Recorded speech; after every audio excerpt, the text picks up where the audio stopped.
السلام علیکم دوستو، ہم ایک نیا سلسلہ پیش کرنے جا رہے ہیں۔ سلسلے کا نام ہے ہماری شاندار تاریخ۔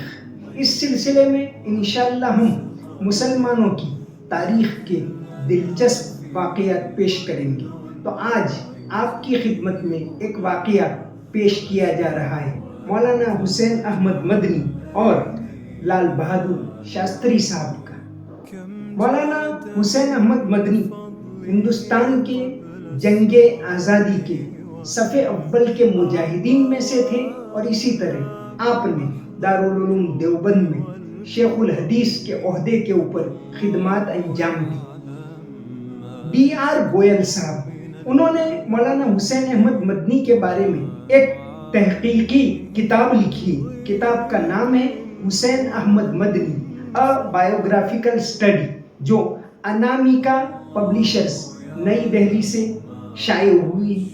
اس کے اندر انہوں نے واقعہ لکھا ہے کہ ایک مرتبہ لال بہادر شاستری صاحب، جو اس وقت ریلوے منسٹر تھی، 1952 میں آپ ریلوے منسٹر بنے، اگرچہ بعد میں شاستری صاحب بھارت کے وزیر اعظم بھی بنے، تو جب ریلوے منسٹر تھے اس وقت آپ دارالعلوم دیوبند کے اندر آئے۔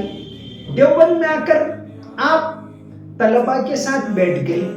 مولانا حسین احمد مدنی پڑھا رہے تھے، آپ کلاس میں داخل ہوئے اور بچوں کے ساتھ بیٹھ گئے۔